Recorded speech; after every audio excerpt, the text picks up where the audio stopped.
Tá com probleminha de som? Quer aumentar o som do seu computador, do seu notebook? Estou com um programa excelente para você, só instalar e acabou. Vou mandar para vocês com a tela do computador, como eu sempre faço. Então aqui na tela, esse aqui, som. Entra nele, para vocês dar uma olhada. Você está vamos ver se consigo fazer isso aqui, tá? Já viu aqui, ó.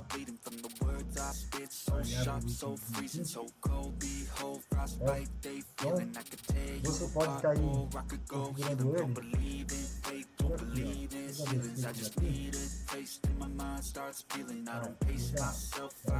vamos ter um Bluetooth. Posso estar escolhendo ali, ó. Vai sair.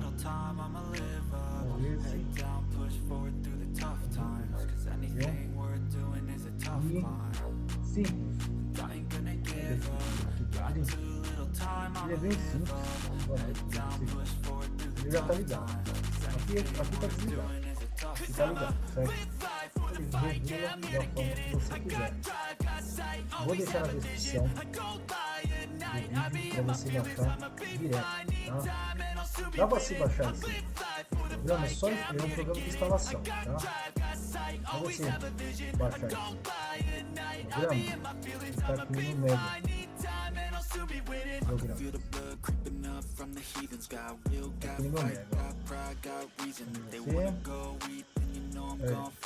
Ele é um programa setup, é um aplicativo que você baixa para você instalar. Tá? Instalou, não tem mais nada para fazer. Só então ele vai abrir assim, você escolhe aqui o opção que você quer, tá? E aqui, deixa eu ver, aqui você escolhe, já está configurado. Então aqui você consegue arrumar aqui, ó, para aumentar a voz, batida, e aqui também, grave, ele já vem prontinho. Minimiza, pode fechar e fica na área. Deixa ligado, pode desligar. Problema, pessoal, então muito cuidado na hora que você instalar, para você não estourar sua caixinha de som ou a caixinha do seu computador, do seu notebook. Então tem que sempre ter uma caixinha boa aí e regula certinho, certo? Não deixa de se inscrever no canal, tá? Deixa aí seus comentários, seu like, se você gostou, só baixar, tá aí na descrição, tá? Embaixo do vídeo na descrição, deixa seu joinha lá, beleza? E é isso aí, o programa é esse meu, ali vai vir no